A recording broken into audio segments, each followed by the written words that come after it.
Hello dear students.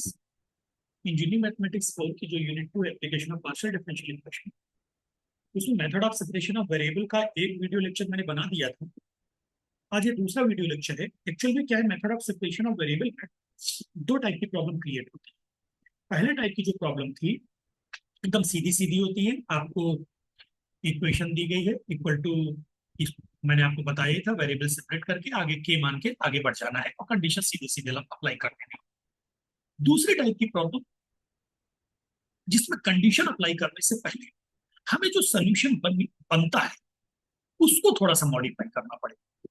जो पहला part, पहला वीडियो अगर तुम लोगों ने देखा होगा तो पहले वीडियो में मैंने कुछ भी नहीं किया, सीधे सीधे सॉल्व करता चला गया। यू आ गया, मेरा यू भी जो भी था, यू या जेड जो भी था, सॉल्व किया और सीधी कंडीशन लगा दी।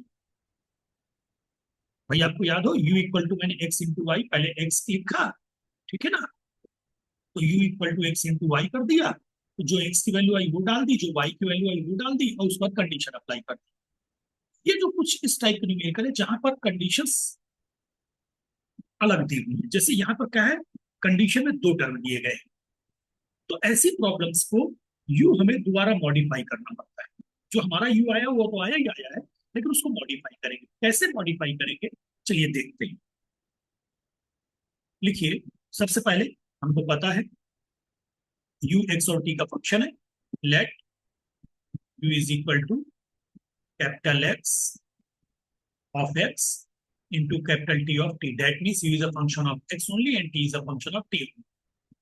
ठीक, इसको, ठीक है, दिस इंप्लाइज डेबर u अपॉन डेबर x क्या हो जाएगा बेटे, t dx upon dx and डेबर u अपॉन डेबर t क्या हो जाएगा, x dt upon dt। dt, ठीक। हैंस गिवन इक्वेशन, यहाँ पे एक लाइन और लिख दो, be the solution, be the solution of given equation of, actual मुझसे एक मिस्टेक हो गई, इक्वेशन पहले लिखनी चाहिए थी, सोल्यूशन में आप लोग लिख दिया करो। ऑफ गिवन इक्वेशन, हमेशा इक्वेशन लिखा करो, कॉपी किया करो। हेंस गिवन इक्वेशन बिकम्स 4 डेबर यू अपॉन डेबर टी की जगह एक्स, सॉरी यहाँ पे कैपिटल टी होगा, x d T upon D T plus डेबर यू अपॉन डेबर x t d x upon D x equal to 3 u की जगह एक्स टू। पूरी इक्वेशन को एक्स टू से डिवाइड कर दो।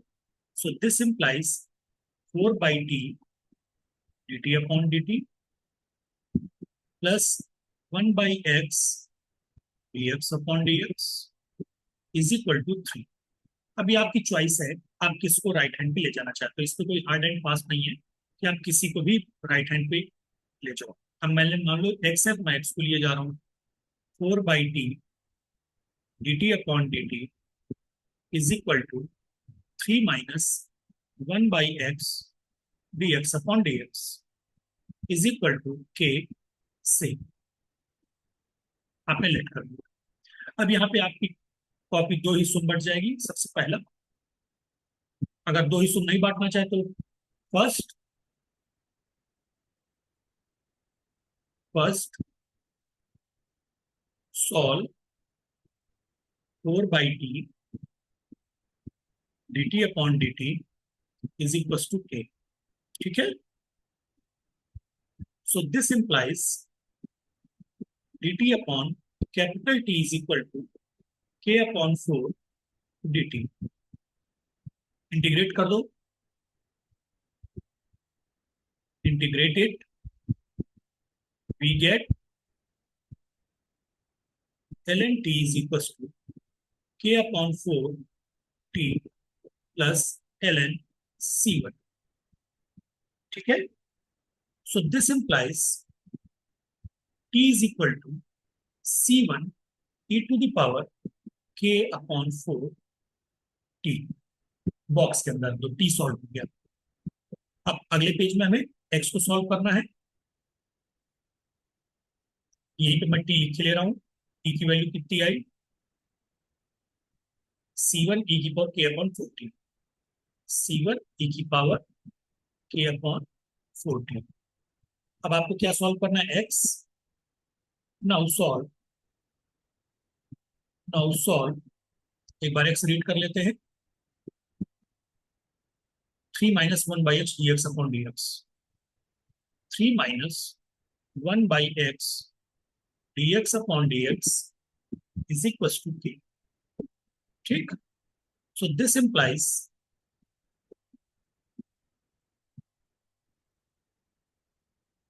3 minus sorry dx upon 1 by x dx upon dx equal to 3 minus k। So this implies dx upon capital X equal to 3 minus k dx. Integrated, integrated, we get ln capital X equal to 3 minus k x plus ln c2. So this implies x equal to c2 e to the power 3 minus k x। ये x आ गया, और ये t आपने पहले निकाल ही लिया था, और आपने सोल्यूशन क्या लेट किया था, u equal to X T. ये देखिए, आपने सोल्यूशन लेट किया था u equal to X T, यही सोल्यूशन है। Put the value of, put the value of x and t in equation 1, we get, आपका क्या हो जाएगा, u is equal to c1 e to the power 3 minus K X, c2 भी यही डाल दूंगा, into e to the power k upon 14। चाहो तो C2 अगर नहीं डालना है, नहीं समझ में आ रहा है, तो कोई बात नहीं, यहाँ पे लिख देना C1 और यहाँ पे लिख देना C2। So U is equal to C1 C2 e to the power 3 minus k x plus k upon 4t। अब बेटा जरा ध्यान से देखो, इस U में क्या जो दी गई कंडीशन है, अब मैं कंडीशन लिख रहा हूं, पहले मैं गलत करने का प्रयास करता हूं, पहले गलत करने का प्रयास करता हूं, फिर सही करूंगा। आपको जो कंडीशन दी गई है वो क्या है, कंडीशन ये आपको दी गई है, apply the condition, apply the condition u x 0 t equal to 0 पर 3 e की power minus X minus e की पावर माइनस 5x इन, इसको नाम दे दो। तो आपको क्या मिलेगा बेटे, 3 e की power minus X minus e की पावर माइनस 5x u की जगह रखा, और राइट हैंड में t की जगह 0 रख दिया, c1 c2 3 minus K x. अब किसको किससे कंपेयर करोगे यार, लेफ्ट हैंड में 2 टर्म है, राइट हैंड में 1 टर्म है। ठीक, तो अब आप किसको किससे कंपेयर करोगे, तो ऐसी केसेस में जब आपको सोल्यूशन आपका बन गया और देख रहा है सोल्यूशन में ई का सिर्फ 1 टर्म है, और जबकि कंडीशन में ई के 2 टर्म है, आगे बात सुन में, तो ऐसे केस में आपको क्या करना है, सोल्यूशन को रीराइट करना है।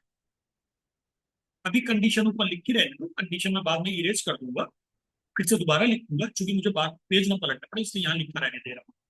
आप सोल्यूशन को रीराइट करोगे, कैसे रीराइट करोगे, the most general solution is, the most general solution is u is equal to, summation लगा दो, c1 c2 की जगह cn लिख दो, n equal to 1 to infinity e की पावर 3 माइनस k की जगह kn x plus kn by 4t। अब यार दो का दो वेल, दो हो, चाहे 3 हो, चाहे 4 हो, चाहे 5 हो, कितने भी टर्म हो, अब ये मेरा मोस्ट जनरल सोल्यूशन उसको कवर कर, चाहे जितने सारे टर्म हो। अब पिछले वीडियो लेक्चर में तुमने देखा था कंडीशन में सिर्फ राइट हैंड में एक ही टर्म था, ये वो प्रॉब्लम है जहां पर राइट हैंड में 2 टर्म होते हैं, 2 से ज्यादा भी हो सकते हैं। अब आप लिखो बेटे, apply the condition, apply the condition u x0 equal to 3 e to the power minus x minus e to the power minus 5x in equation 2। अब मैं इरेज कर रहा हूँ, अब इसकी कोई जरूरत नहीं है, तो मैंने सिर्फ इसलिए लिखा था कि मुझे दोबारा कॉपी कॉपी करना। यानी अब इक्वेशन 2 में t की जगह 0 रखो, x की जगह x रहने दो और u की जगह ये। तो क्या मिला, 3 e to the power minus x minus e to the power minus 5x equal to summation cn e to the power 3 minus knx।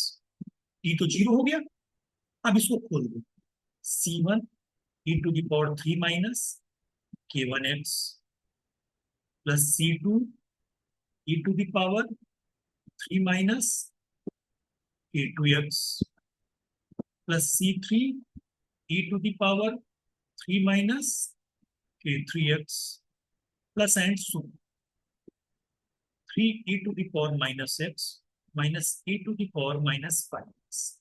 Comparing both sides,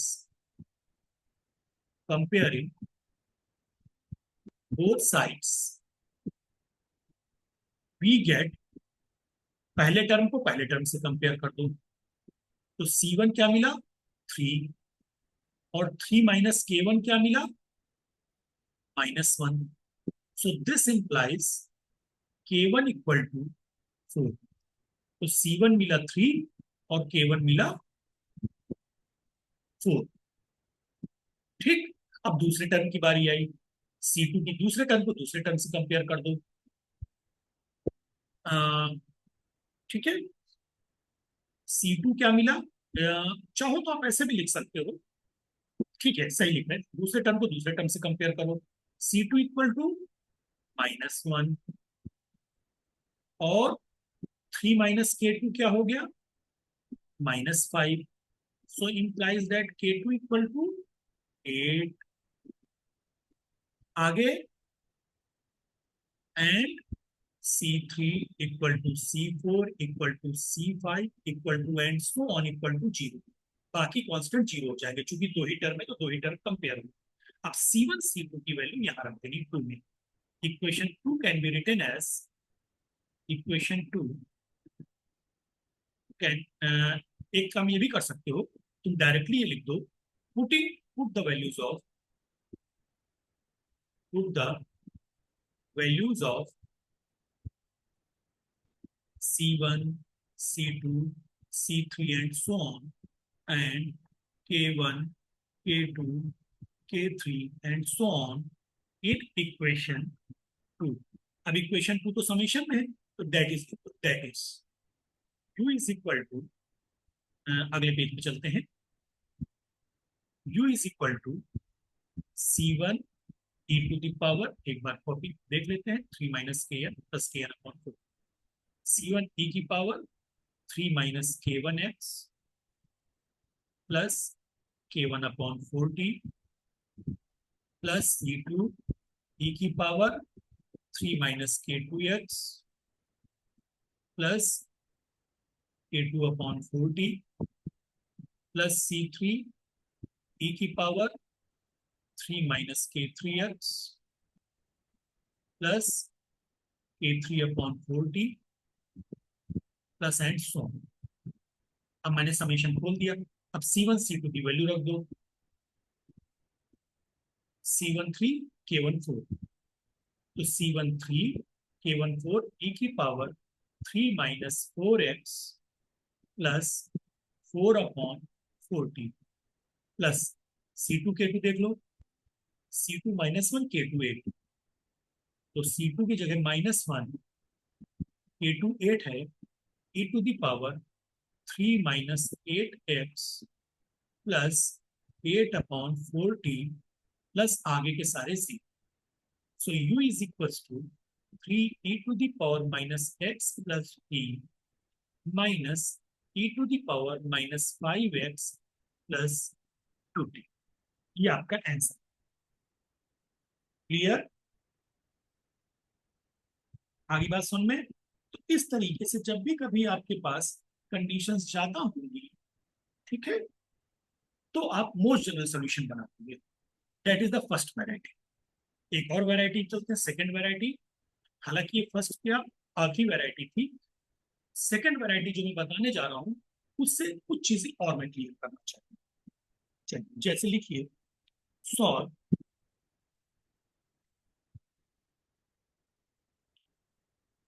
solve डेबर जेड अपॉन डेबर एक्स प्लस डेबर two z upon डेबर y is equal to zero.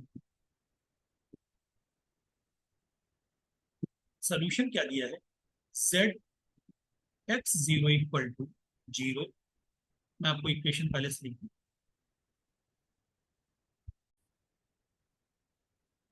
इस numerical को करने के लिए इस न्यूमेरिकल में देखो तीन कंडीशन दी गई है, एक दो तीन। अभी तक मैं जितनी भी बात प्रॉब्लम करी है उसमें सिर्फ एक कंडीशन है। अब तीन कंडीशन वाली प्रॉब्लम में क्या करना है, चलिए पहले तो इक्वेशन सॉल्व करिए। Given equation is given equation is डेवर जेड अपॉन डेवर एक्स प्लस डेवर टू जेड अपॉन डेवर y two is equal to zero. Equation one, let z equal to x of x into y of y, number two, be the solution, be the solution. ठीक, so this implies डेबर z upon डेबर x क्या हो जाएगा बेटे, y d x upon D x, and डेबर z upon डेबर y क्या होगा, x d y upon D y. So this implies आपको डेबर टू जेड अपॉन डेबर वाई टू चाहिए, तो ये बन जाएगा x d two Y upon d. Hence equation 1 becomes equation 1 becomes y dx upon dx plus x d2y upon dy2 is equals to 0। चलिए साहब एक्स वाई से डिवाइड कर दिए पूरी इक्वेशन, तो implies that 1 upon x dx upon dx minus 1 upon y d2y upon minus नहीं plus d2y upon dy2 is equal to 0। ठीक है, अब 1 अपॉन एक्स, एक को राइट हैंड पे ले जाना होगा, 1 upon X D x upon D X is equal to minus 1 upon Y D two Y upon D Y two. मैं वाई को राइट हैंड पे, अब इज इक्वल टू के। ठीक, सबसे पहले आप किसको सॉल्व करोगे, अब आप सॉल्व करने जा रहे हो 1 अपॉन एक्स, बारी आई 1 upon X D x upon D X is equal to K, implies dx upon dx is equal to k, sorry, dx upon capital X, dx upon capital X is equal to k dx। Integrate कर दो, integrate it, we get ln capital X equal to kx plus ln c1। so this implies capital X equal to c1 e to the power kx। Prove. अब दूसरी बारी किसकी आई, किसको solve करना है आपको, minus 1 upon Y square D two Y upon D Y two is equal to K. So this imply, ये second order की इक्वेशन है, ये ऑक्सिलरी इक्वेशन पैटर्न पे चलेगी, D two Y upon D Y two, 1 upon Y square नहीं 1 upon Y minus is equal to K Y. ठीक, so this implies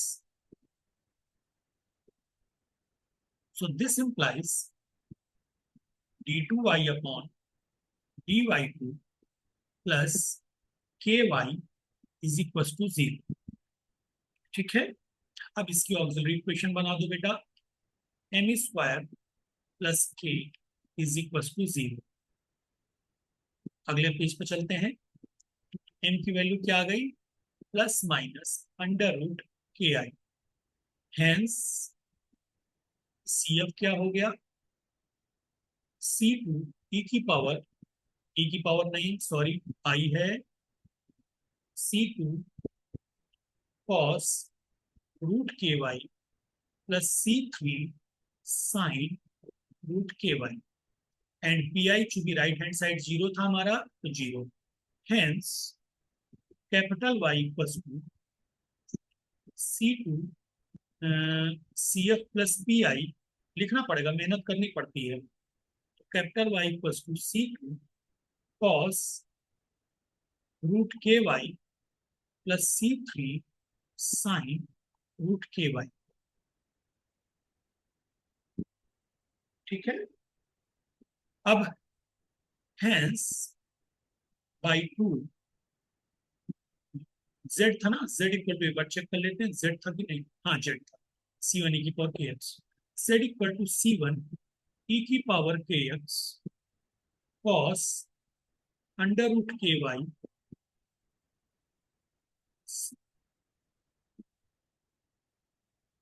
C2 cos under root k y plus C3 sine under root k Y. ठीक है, ये हो गई equation 2। अब आपको चार कंडीशन दी गई, चारों कंडीशन एक एक करके अप्लाई करनी, मुझे एक बार चारों कंडीशन देख लेने दो, ये ठीक है। अब एक एक करके कंडीशन अप्लाई करोगे, और जितनी बार कंडीशन अप्लाई होगी नया सोल्यूशन बनेगा। Apply the condition, apply the condition z x 0 equal to 0 in 2। तो z की वैल्यू क्या हो जाएगी, 0 इक्वल टू C1 ई की पावर के एक्स, y की जगह 0 रखना है तो C2, और साइन 0 0 होता है, तो C1 ई की पावर के एक्स 0 नहीं हो सकता बेटे, दो का प्रोडक्ट 0, एक ये है और एक ये, ए इंटू बी का प्रोडक्ट 0 है, तो या तो ए 0 या तो बी 0 या तो दोनों 0। लेकिन अगर ये 0 हो गया तो पूरा का पूरा तुम्हारा x 0 हो जाएगा, और पूरा का पूरा देखो ना इधर x है ना, ये C1 ई की पावर के एक्स, तो पूरा का पूरा x 0, तो यानी सोल्यूशन 0। तो दैट मीन्स ये तो 0 हो नहीं सकता, तो दिस इंप्लाइज क्या कह रहा है, सिर्फ C2 0 हो सकता है। पहला ब्रैकेट तो अपने आप में पूरा का पूरा सोल्यूशन है, कैपिटल एक्स है, अगर कैपिटल एक्स 0 हो गया तो यू जेड 0 हो जाएगा, तो यानी फिर हम काम क्यों कर रहे हैं, मेहनत क्यों कर रहे हैं, क्यों इक्वेशन निकाल रहे हैं भाई, अगर हमारा सब सारा 0 होने जा रहा है। ठीक है, तो ओनली C2 0 होगा। अब जैसे ही तुम्हें पहली कंडीशन लगाई और कोई कांस्टेंट की वैल्यू मिल गई, तो अगेन सोल्यूशन रीराइट करना पड़ेगा। Equation 2 becomes z equal to C1 e to the power के एक्स, C2 तो मर गया, C3 sine root k Y, ये बन गई नया सोल्यूशन। अब अगली कंडीशन जो लगेगी नए सोल्यूशन पे लगेगी। अगली कंडीशन क्या है, apply the condition z x comma pi is equal to 0 in 3। 0 is equal to C1 e की पावर के X, C3 sine under root K pi. बेटा ये तो 0 नहीं हो सकता, पहली बात हो गई। अब C2 तुम पहले 0 कर चुके हो, और C3 अगर 0 कर दिया तो पूरा का पूरा y 0 हो जाएगा, यानी C3 भी 0 नहीं हो सकता, तो कौन 0 हो सकता है, तो this implies sine under root K pi is equal to 0। यार अब के की वैल्यू कैसे निकालें, ठीक है, तो इसका मतलब होता है sine N pi, sine N pi. So this implies under root K equal to N, कोई मतलब ही नहीं बन रहा यार। ठीक है, बस इतना लिख सकते हो, comma here N equal to 1 2 3 and so, 0 भी ले लो। यानी कुल मिला के एक चीज पता चल गई कि अंडर रूट के जो है वो इंटीजर होना चाहिए, इससे तुम इक्वेशन 3 में कुछ और कर नहीं सकते। बस इसने ये बताया कि अंडर रूट के जो है तुम्हारा इंटीजर होना चाहिए। Clear?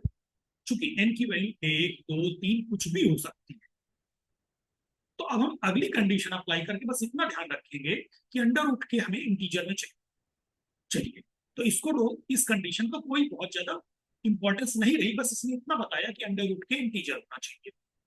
This implies under root K equal to n where n is a positive integer. Positive नहीं नेगेटिव भी होगा तो भी चलेगा, इंटीजर। ठीक है, अब आखिरी कंडीशन अप्लाई कर दो। अप्लाई द कंडीशन, कौन सी आखिरी कंडीशन है बेटे?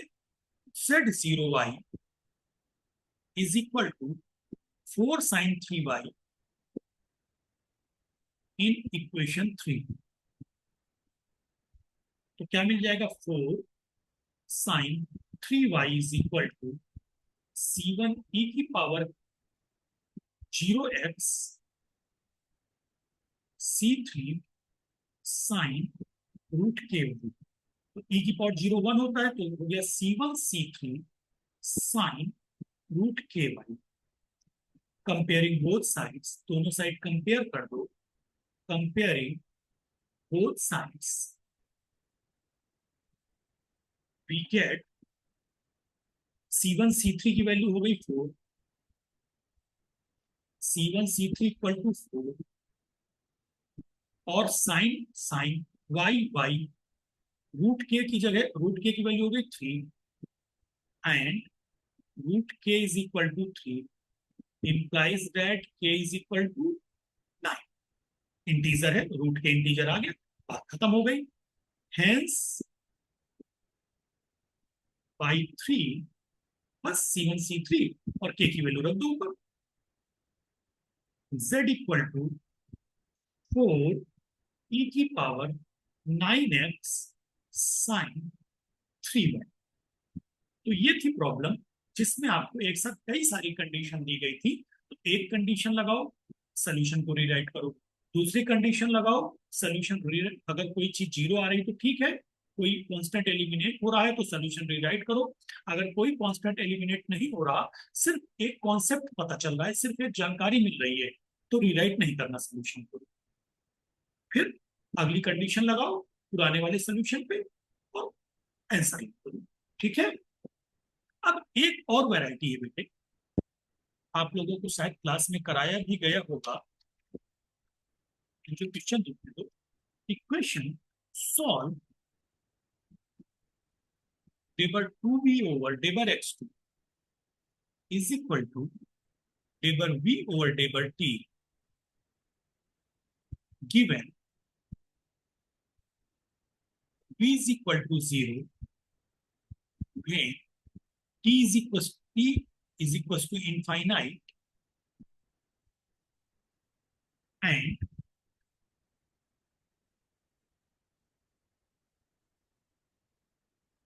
नहीं, सॉरी, फिर से इसको रीराइट कर रहा हूं।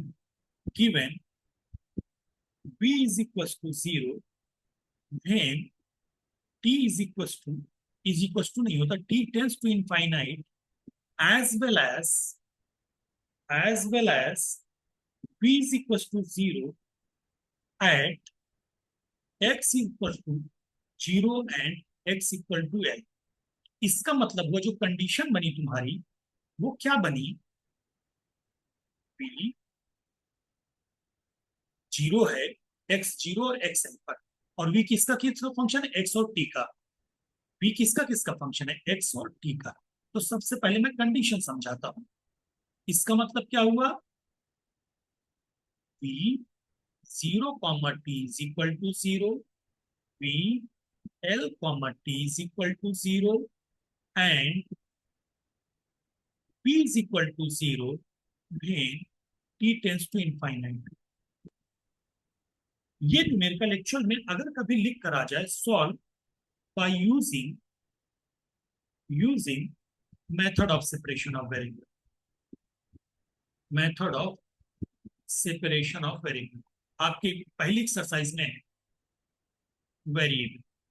तो आप परेशान मत होना, ये वन डायमेंशनल हीट इक्वेशन है, जब आप वन डायमेंशनल हीट इक्वेशन में आपको पढ़ाऊंगा तो ये सारी चीजें आपको क्लियर हो जाएंगी। तो ये न्यूमेरिकल मैं इसलिए बोल रहा हूँ कि अगर आपने अपनी बुक में, अभी आप वन डायमेंशनल हीट तो पढ़ा नहीं होगा आपने, अगर इस वीडियो को देख रहे हो तो इस वीडियो को देखने का मतलब है अभी आपने स्टार्ट किया है तो आपकी बुक में ऐसे क्वेश्चंस हैं। तो यहाँ पर मैं थोड़ा सा हिंट कर रहा हूँ, के की जगह उसने -p² ले लिया होगा। तो कुछ इक्वेशन है जिनको मैं लिख रहा हूँ, रुकना।